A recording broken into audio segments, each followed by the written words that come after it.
What is up, Tom Sox Nation? Welcome into a special edition of the pregame report. I am joined by our collective media staff, Landon Weaver, Luke Stefanisco, Daniel Stein. We're here to kind of break down this upcoming playoff game tonight at the Stanton Braves. First pitch is scheduled for 7:30 p.m. And we're just going to kind of talk through some things, some issues for the Sox from last night, how those are going to translate into success today, and then how the Sox can continue to move forward as they continue on their championship run to try to reclaim their championship and go back-to-back for the first time in franchise history. So a couple of questions for you guys. We're going to start with you, Daniel. For the first question, what needs to change in the Sox game plan to attack this pitching staff for Stanton? The Sox have a -8 run differential and have really had some trouble outside of really one game in terms of scoring runs against Stanton. I think the key is just getting on base more. And I know that's like easier said than done. I'm like, this is the peanut gallery. There are literally peanuts right in front of us. But a big part of the Tom Sox game is taking advantage of defensive mistakes. And Stanton just doesn't really do that. They have a really good group of catchers. Michael Urbaniak is mostly a DH now, but LT Cockrell is really solid behind the plate. And so the Sox rely on a lot of speed and a lot of wild pitches and pass balls because they really don't slug. So ideally, yes, it would be really nice if the Sox came out and just hit dingers over at John Moxley Stadium, but it's probably not going to happen, and that's part of it is out of their control. But I think the biggest thing they can do is just get on base, and just so they don't have to rely as much on the wild pitches and the Stanton pitchers messing up. Right, Luke?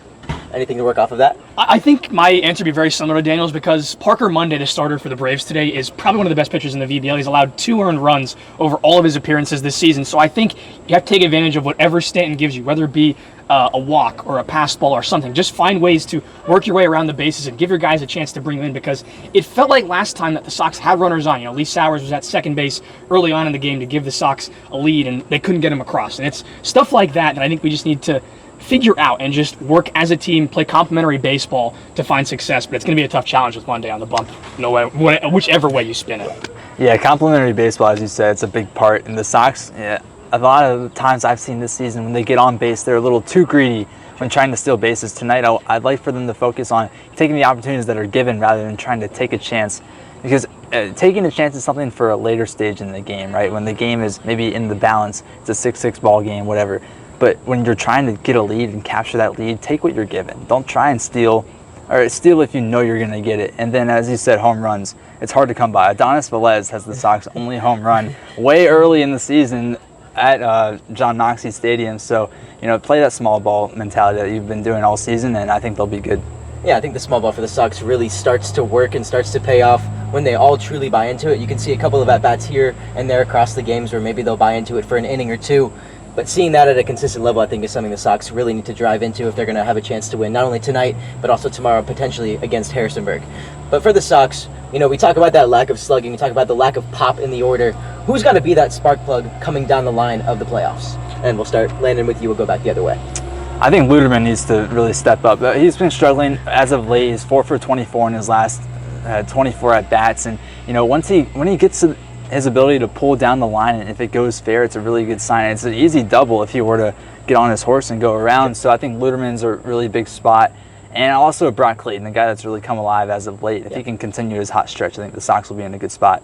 Luke? I'm going to reiterate on Brock Clayton, obviously Coy's favorite player on the squad, and he's been very good as of late. He's finally managed to turn those hard hit outs into base hits and even a home run, as we saw in Culpeper. But Moxie Stadium is a very favorable park for lefties. The right field line isn't exactly very deep. It's a little bit further than Charlottesville here at 290 compared to 310 at Moxie Stadium, but the high wall will definitely help with being able to kind of knock it off the wall and create some chaos. I think that'll be huge for Clayton today. He almost had a home run the last time we played at Moxie Stadium. He just missed it on the warning track.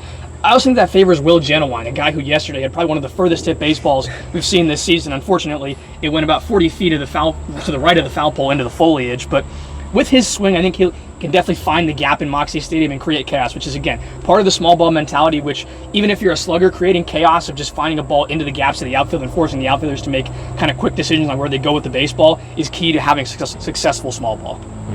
I think for me, it comes down to 2 different guys. One of them is Perry Hargett, the leadoff man. The other one is Kyle Langley, and I'll tell you why. I mean, Perry Hargett, it's self-explanatory. He's been the leadoff man for most of the season, and although he's not going to hit for the highest average, you can see why Randy Tomlin puts him there. He doesn't really strike out that much. He's always good at putting the ball in play, and when Perry Hargett is playing well, the rest of the Tom Sox usually follow. And you saw that in the game versus Waynesboro yesterday. He had that ball off the wall, he got on via a couple walks, and that was really what allowed the Tom Sox to have that huge inning in the third. And again, they were just playing their brand of baseball. Like, it's not them hitting home runs or anything, but it starts with Hargett at the top of the order. And I also mentioned Langley because we've kind of beaten it into the ground all season long, but Langley is one of the best players on the team, if not the best, with runners in scoring position.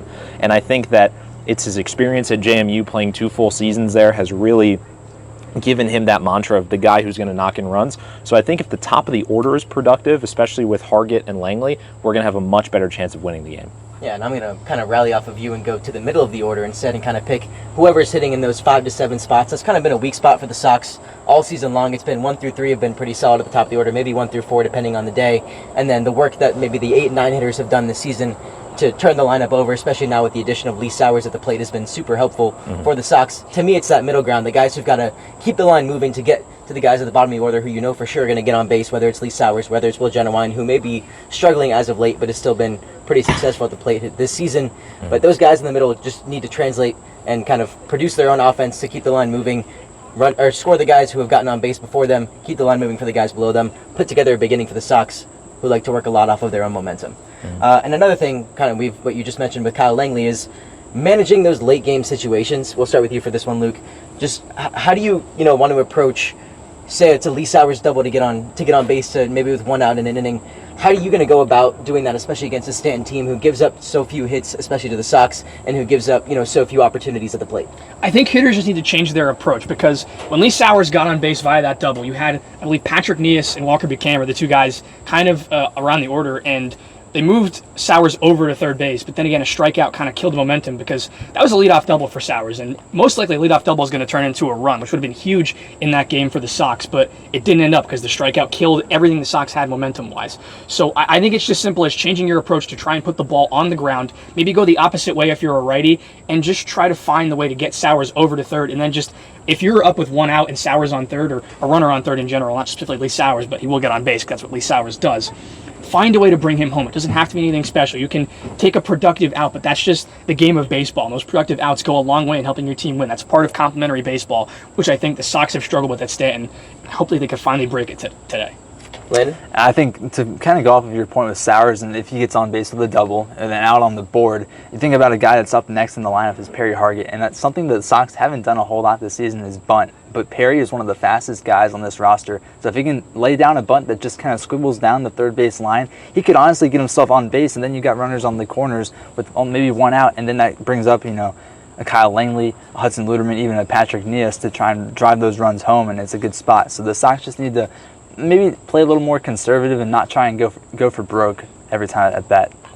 I think where the Sox are at their strongest is when they have a really good understanding of what the situation requires when they're hitting and how well they execute. And it goes back to, they don't rely on the long ball unless you're Patrick Nias or Tanner Shadle or Preston Gamster, who's not even here anymore. Like, this is a team that I think with Stanton, it really comes back to not being able to get runners on base. But how do you get on base? I think it just comes down to putting the ball in play.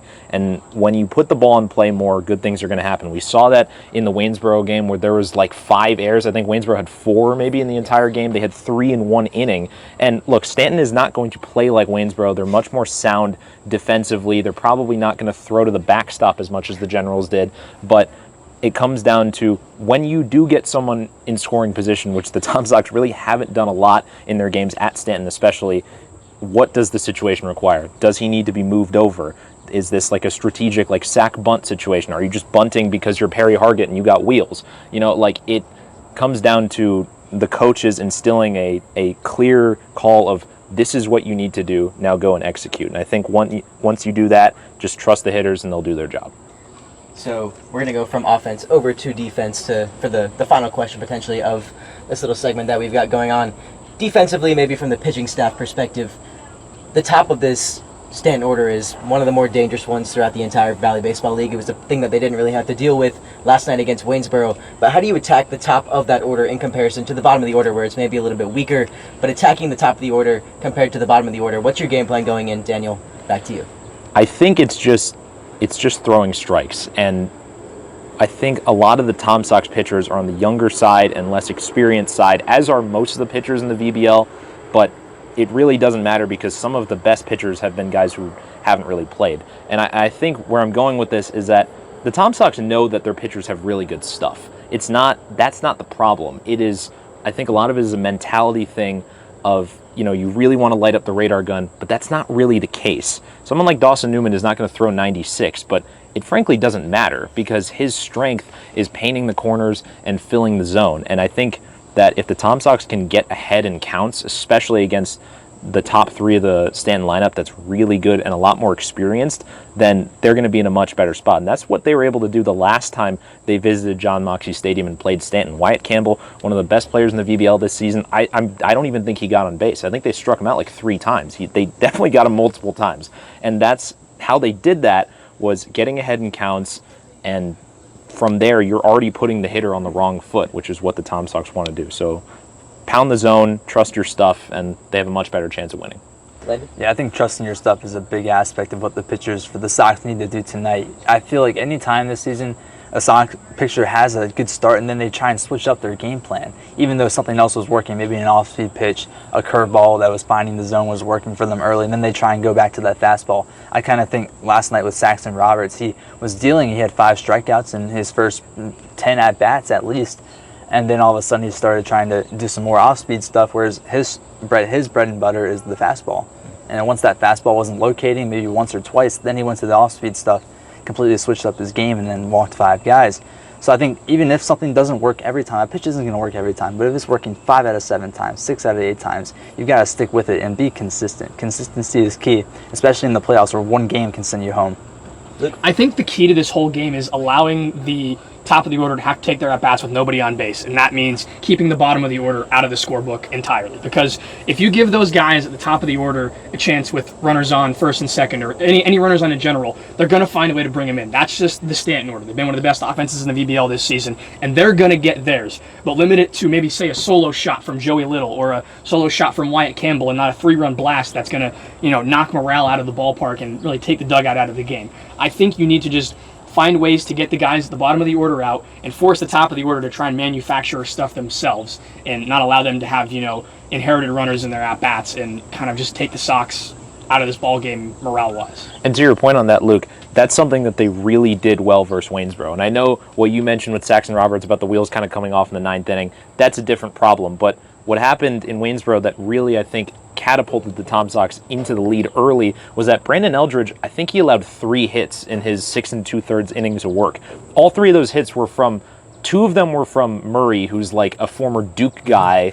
He was hitting second, and then the other one was the cleanup hitter Mac Dye, who took him deep to center field, which has maybe happened twice at the show this entire season, Tom Sox or whatever team they're playing. So if they can do what you said, Luke, and just completely shut the back half of the lineup out of the game, it's going to put way more pressure on the Stanton big guns like the Campbells and the Packs of the world to get things done at the top of the order. And I think that's a really good key to the Tom Sox if they can get the win here. Yeah, and for me, I think it's going to be relying on that first pitch strike. The Sox, when they fall behind in counts, do kind of a poor job of working back into those counts. I think they struggle whenever they're sit from behind from the get go, and just haven't been able to translate that into outs, into productive outs, and those kind of turn into runs for the defense, whether it turns into a wild pitch because you're trying to overthrow because you're down in the count, or it turns into a fastball that you throw right down the middle because you're just trying to get back in on a 2-0 pitch, and that turns into some damage, especially off the bats of guys like LT Cockrell, guys like Wyatt Campbell. So for me, it's that first pitch strike, getting out there, being confident in yourself, in your pitches, whether it's you're going with your first pitch fastball, your first pitch changeup, your first pitch curveball, whatever you have to do, whatever the game plan is, coming in there, attacking with that first pitch, throwing that first pitch strike, and I think that's the best way for the Sox to handle not only the top of the order, but the entire order today for a very competitive Stanton team. And that will wrap us up here from the show before we head on the road to John Moxley. Sox versus the Braves, 7:30 first pitch. Me and Daniel will be on the call. You can tune into their pregame report as well once we get over to Stanton. Have a great rest of your day, and go Sox.